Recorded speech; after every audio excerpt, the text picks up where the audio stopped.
Good morning student.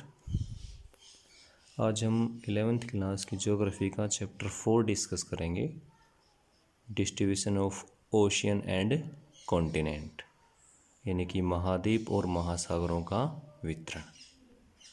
और इसी संदर्भ में, इसी से रिलेटेड जो इस चैप्टर में सबसे इम्पोर्टेंट कुछ थ्योरीज हैं, उन थ्योरीज को हम डिस्कस करेंगे। कुछ सिद्धांत हैं। सबसे पहला जो सिद्धांत है वो है कॉन्टिनेंटल ड्रिफ्ट, यानी कि महाद्वीपीय प्रवाह सिद्धांत। Observe the shape of the coastal line of the Atlantic ocean, यानी कि आप लोग जो कोस्टल लाइन है, कौन सी कोस्टल लाइन? एटलांटिक ओशियन की, यानी कि एटलांटिक महासागर की जो तटीय रेखा है उसको ऑब्जर्व करो। You will be surprised by the symmetry of the coastal line on either side of the ocean. ये है आपका एटलांटिक ओशियन, ठीक है, जिसकी जो शेप है वो एस जो अक्षर होता है, कैपिटल लेटर की हम बात करें इंग्लिश में, तो एस की अक्षर की जो शेप है उस शेप में बना हुआ आपका एटलांटिक ओशियन। ये आपके नॉर्थ अमेरिका कॉन्टिनेंट हो गया, ये साउथ अमेरिका कॉन्टिनेंट हो गया, ये यूरोप का जो हिस्सा है नॉर्वे वगैरह, ठीक है, ग्रेट ब्रिटेन, ये अफ्रीका कॉन्टिनेंट। इसके बीच का जो वर्ल्ड मैप आपने देखा होगा, उस वर्ल्ड मैप का जो ये हिस्सा है ये है एटलांटिक ओशियन। अब ये कह रहा है कि जो कोस्टल लाइन है एटलांटिक ओशियन की, उसमें क्या है उसको ऑब्जर्व करो। उसमें सरप्राइज रह जाओगे, यानी कि आप इसे आश्चर्य नहीं करोगे, उसमें क्या है? समानता है। यही समानता है कि इसको आप देखोगे तो ऐसा लगेगा कि ये जो हिस्सा है ये यहाँ पे अटैच हो सकता है, इसको एडजस्ट किया जा सकता है, इस हिस्से को यहाँ एडजस्ट किया जा सकता है, यानी कि जो ये पोर्शन है, इस नॉर्थ और साउथ अमेरिका का साइड वाला जो हिस्सा है कोस्ट लाइन का, वो इसके साथ अटैच हो सकता है। ये सिमिलरिटी जिसे हम कह सकते हैं, समानता दिखाई देती है इन दोनों कोस्ट लाइन पर। है तो कोस्टल जो एटलांटिक ओशियन इसकी, लेकिन इसका जो वेस्ट और ईस्ट पोर्शन है कोस्टल एरिया, दोनों में आपस में सिमिलरिटी है।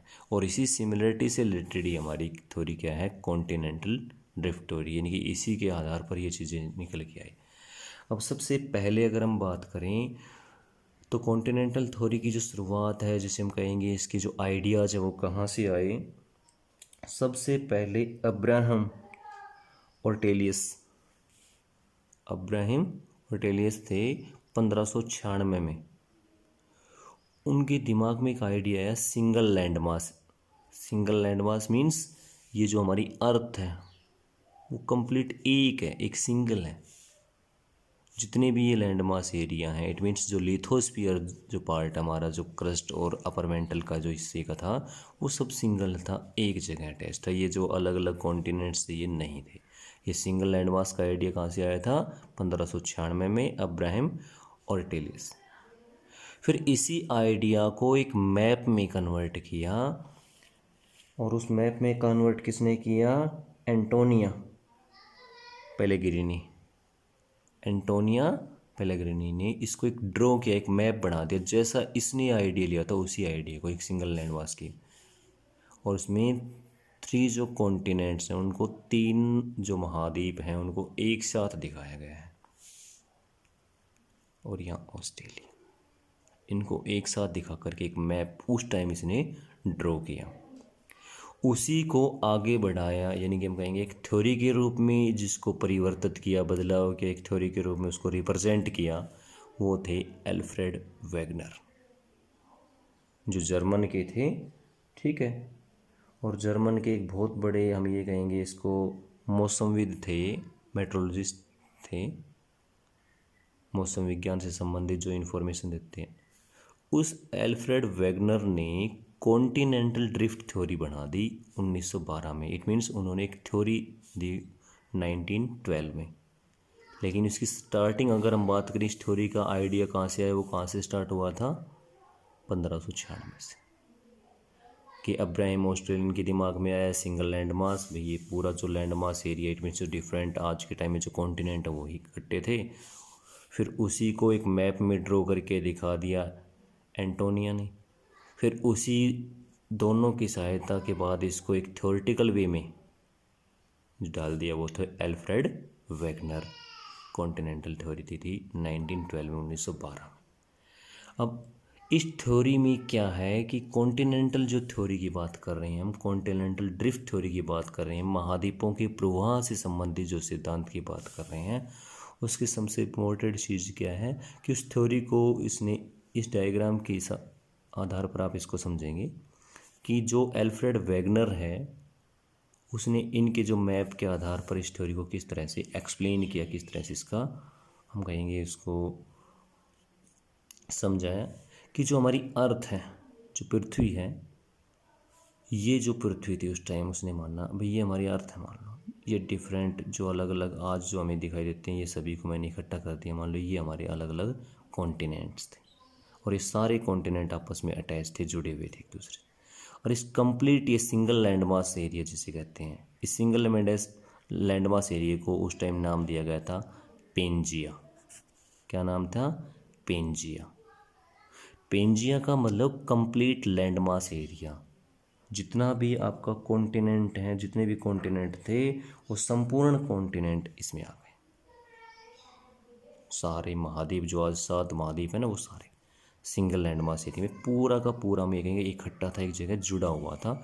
जितने भी लैंडमास एरिया अपर जो बता रहे ना, अपर मेंटल और जो हमारे लिथोस्फीयर होता है वो, ठीक है, इसको उसने नाम दिया पेंजिया। अब पेंजिया के सराउंडिंग एरिया में, यानी कि ये इसका जो सराउंडिंग एरिया है, इसके चारों तरफ एक मेगा ओशियन था, बहुत बड़ा सागर था।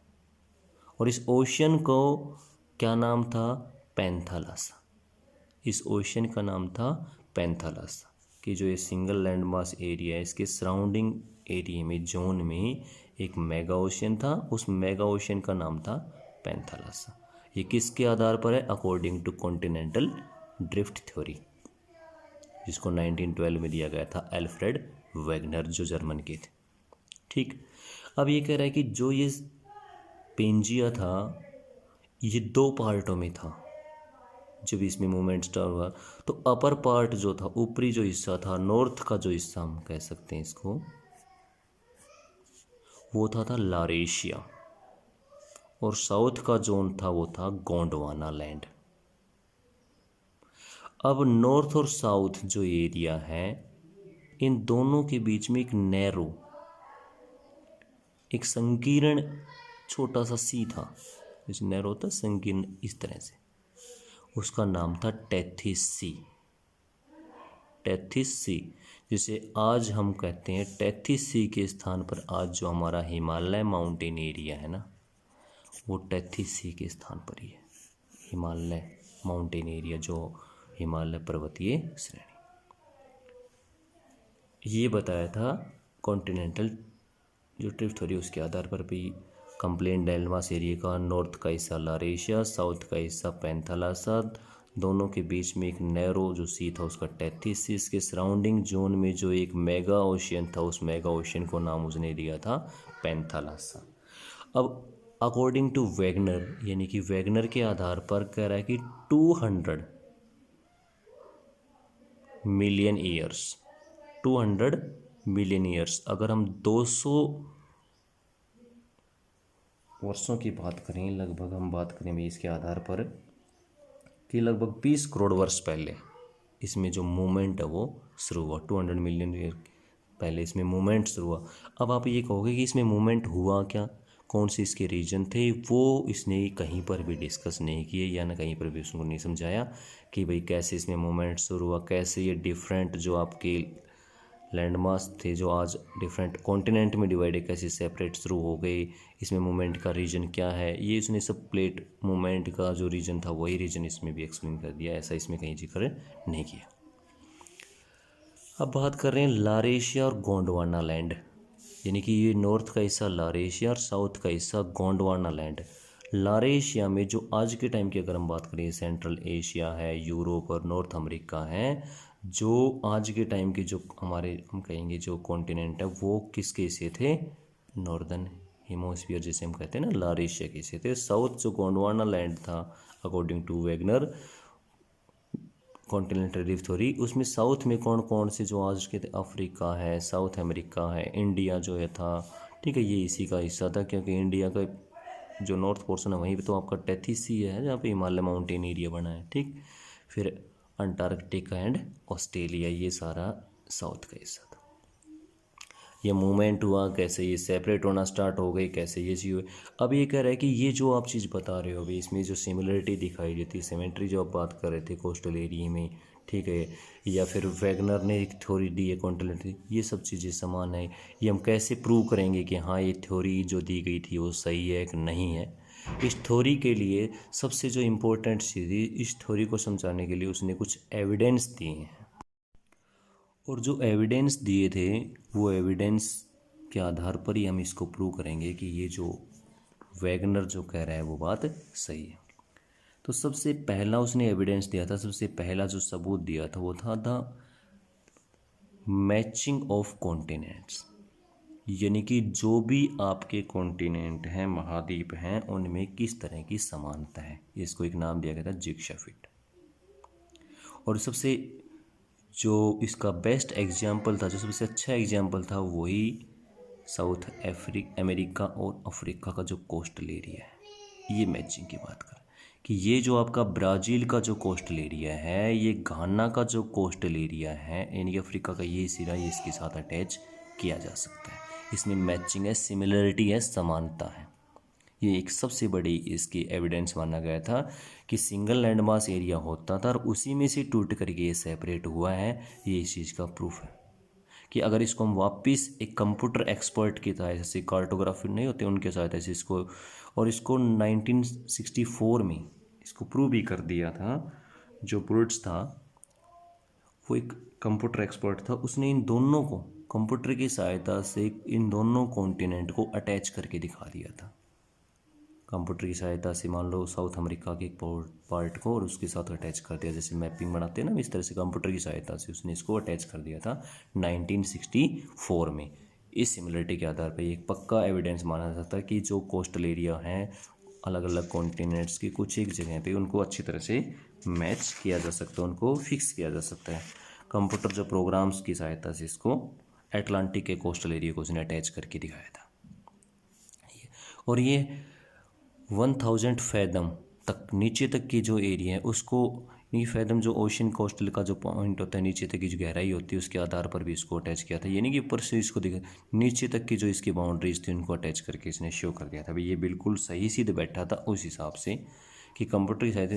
हाँ इसमें कुछ हम ये कह सकते हैं, इसमें कुछ भाई एंगल्स जो हैं, कुछ कोण का इसमें अंतर रह गया था। उसने बाद में, ये आपका टॉपिक से रिलेटेड नहीं, बाद में उसने वैगनर ने भी इसको मान लिया था। अभी हो सकता है अब के टाइम में जो प्रेजेंट टाइम और पास्ट टाइम में जो बहुत ज़्यादा टाइम हम कहेंगे भी जो मूवमेंट हुआ उसकी वजह से कुछ कोस्टल एरिया कट गया होगा आपस में, इसको सही मैचिंग नहीं हुआ, क्योंकि यहाँ पे जो कोण एंगल थे ना, वो एंगल का कुछ एक एंगल का इसमें डिफरेंस रह गया था, अंतर। लेकिन ये एक अच्छा एविडेंस माना गया था, एक अच्छा सबूत माना गया था कॉन्टिनेंटल ड्रिफ्ट थ्योरी का कि ये मैचिंग है। दूसरा है rocks of same age across the ocean, कि महासागरों के पार की बात करें, चट्टानों की आयु में समानता पाई जाती है। सेम एज रॉक्स की, जो रॉक्स बनती हैं, चट्टानें बनती हैं, आप सभी को पता है उनकी एज होती है भाई 2000 साल पुरानी है, 5000 साल पुरानी है, 10,000 साल पुरानी है। उनमें सिमिलरिटी है, समानता सेम एज की मिलेंगे अक्रॉस द ओशियन। हम ये कहेंगे ये कॉन्टिनेंट ओशियन है, एटलांटिक ओशियन है, एटलांटिक ओशियन के इस कोस्टल पर, इस कोस्टल पर यहाँ पे जितनी भी चट्टानें पाई गई थी, रॉक्स पाई गई हैं, और यहाँ पे इनमें से एज सेम है, उसी टाइम पीरियड की बनी हुई ये चट्टानें और उसी टाइम पीरियड की बनी हुई ये चट्टानें, जबकि इनके बीच का जो गैप है बहुत ज़्यादा वाइड, हम कहेंगे बहुत ज़्यादा अधिक है। अब ये कह रहे हैं कि आधुनिक समय की बात करें तो इसमें सबसे अच्छा एग्जाम्पल है रेडियोमेट्रिक। जो रेडियोमेट्रिक काल की बात करें उसके आधार पर हमने ब्राज़ील का कोस्टल एरिया की बात कर रहे हैं, घाना के कोस्टल एरिया की आज पे चट्टानों की जो एज थी वो लगभग सेम मिली हमें, आपस में मेल खाती हुई नज़र आती है। हम कह सकते हैं इसमें कुछ सिमिलरिटीज़ हैं, इनकी जो कुछ प्रॉपर्टीज़ हैं उनमें समानता है कि इन चट्टानों की जो खासताएँ विशेषताएँ हैं वो इनके साथ मैच करती हैं। फिर इसने दिखा दिया तीसरा एविडेंस। तो ये एविडेंस से सबूत है कि जो ये वैगनर कह रहा है वो बात सही है, हम इनको एक सबूत के तौर पर एक एविडेंस के रूप में प्रूव कर रहे हैं। फिर है टिलाइट। टिलाइट क्या है कि टिलाइट एक अवसादी चट्टान होती है, आप सभी को पता है। सेडिमेंट्री रॉक्स, 3 टाइप्स की रॉक्स होती है ना, इग्नीस रॉक्स, सेडिमेंट्री, मेटामॉर्फिक रॉक्स। जो सेडिमेंट्री रॉक्स होती हैं अवसादी चट्टानें उनमें भी जो ग्लेशियर से रिलेटेड होती हैं, वो कह रहा है वो इंडिया में भी पाई जाती हैं, वो अफ्रीका में भी हैं, वो मेडागास्कर में हैं, ऑस्ट्रेलिया में और अंटार्कटिका। इन जितने भी मैं एरिया बता रहा हूँ इन सभी में एक ही टाइप की जो टिलाइट रॉक्स हैं वो पाई जा रही है। इट मीन्स अवसादी चट्टानें पाई जाती हैं। ये हिमालय निक्षेप से निर्मित हुई हैं। हिमालय निक्षेप का मतलब जो ग्लेशियर के डिपॉजिट से, जो ही ग्लेशियर है, आप पढ़ते भाई जिस तरह से रिवर है, हिम नदी है, हिम नदी वो आकर के कुछ डिपॉजिट करती है कहीं पर, उससे जो निर्मित जो उसके कारण बनने वाली जो रॉक्स होती हैं वो सेडिमेंट्री रॉक्स होती हैं। ये कह रहा है कि इंडिया में तो ठीक है बन रही हैं क्योंकि यहाँ पर हिमालय माउंटेन एरिया है हाई, वही अफ्रीका में बन रही है, मेडागास्कर में वही चीज़ें सेम, इनमें सिमिलरिटी है, इनकी प्रॉपर्टीज सेम है। तो ये टिलाइट भी एक अच्छा एग्जाम्पल माना जा सकता है कि सेडिमेंट्री रॉक्स भी आपस में मैच करते हैं। अगला जो एविडेंस दे रखा है उसने, ये दे रखा है प्लेसर डिपॉजिट। जो आपके प्लेसर डिपॉजिट की बात करें, घाना का कोस्टल एरिया, ये घाना का कोस्टल एरिया। इसके साथ हम बात करें ब्राज़ील का कोस्टल एरिया, इसमें इसने एक बहुत अच्छा पॉइंट दे रखा है, गोल्ड बियरिंग वेन्स। ठीक है, जो सिराएँ होती हैं, इसमें जो धवनियाँ सिराएँ होती हैं, कि सोना युक्त सिरायों की बात करें, गोल्ड माइंस की बात कर रहे हैं। अफ्रीका में आप सभी को पता है गोल्ड माइन बहुत ज़्यादा है, वही सेम गोल्ड माइन ब्राज़ील के कोस्टल एरिया पे मिलती हैं, सेम उसी टाइप की, जबकि एक दूसरे से दूर है। यानी कि ये एक प्रूफ के तौर पर हम इनको समझा रहे हैं कि उनका जो डिपॉजिट है, उनका जो निक्षेप है वो यहाँ पे जमा हुई है, वो ऐसी की ऐसी सेम गोल्ड माइंस इसी टाइप की यहाँ पर भी हैं। ये सबूत है, केवल मैचिंग नहीं है भाई। आप कहोगे भाई मैच हो गया, ठीक है, इसकी आपस में मैच कर दिया, और क्या समानता है इनमें, गोल्ड माइन में सिमिलरिटी आ रही है। टिलाइट की बात करें तो इंडिया के साथ, जैसे ये इंडिया यहाँ से आप भी इंडिया की बात करें, इसके साथ ऑस्ट्रेलिया, ऐसा बताया गया था कि ऑस्ट्रेलिया है वो यहीं से सेपरेट हुए हैं, तो ऑस्ट्रेलिया में वो चीज़ें हैं। अफ्रीका का जो मेडागास्कर आइलैंड है उसमें वो सिमिलरिटी है। तो ये सब चीज़ें एविडेंस के रूप में है। एक तरह का डिस्ट्रीब्यूशन ऑफ फॉसिल। अब डिस्ट्रीब्यूशन ऑफ जो भी आपके जीवाश्म होते हैं, फोसिस, जो जीवाश्म यानी कि जीवों के जो अवशेष हैं उनमें भी समानता है कि उस टाइम जो यहाँ जीव जंतु रहते थे उनके जो आज के टाइम में अवशेष उनके हम लेते हैं सबूत के तौर पर, तो उनमें भी समानताएं नज़र आ रही हैं। और इसमें 2 जीव अवशेषों का इसने जिक्र किया, एक तो लेमूर, ठीक है, और एक दे रखा है मेसोसारस। मेसोसारस और लेमूर, ये 2 ऐसे जीव जंतुओं के अवशेष हैं जो इसने बताया कि ये जो मेडागास्कर, अफ्रीका और इंडिया, इन तीनों में सेम मिलते हैं, कि उस टाइम यहाँ पर जो जीव जंतु थे, इट मीन्स इंडिया में वही अफ्रीका और मेडागास्कर में भी हैं। जबकि इन दोनों के बीच की दूरी की बात करें, यहाँ 4800 किलोमीटर का डिस्टेंस है। कि इतना डिस्टेंस होने की वजह से, जैसे मैं यहाँ बात करूँ भाई ये इंडिया आपका, ठीक है, इंडिया से अगर हम बात कर रहे हैं भाई, इंडिया के नीचे अफ्रीका, जो आपका अफ्रीका के बाद या मेडागास्कर जो आइलैंड है, इनका जो डिफरेंस है वो कितना है, 4800 किलोमीटर। और सेम जो फॉसिल्स हैं, हम कहेंगे जीवों के अवशेष, वो सेम है, कि वैसे जीव जंतु यहाँ भी मिल सकते हैं सेम ऐसे कैसे यहाँ हैं। तो आज का जो हमारा टॉपिक था वो यही था, continental drift theory according to Wegener, chapter 4 11th class. ठीक है, इसको अच्छी तरह से स्टडी करो। Thank you.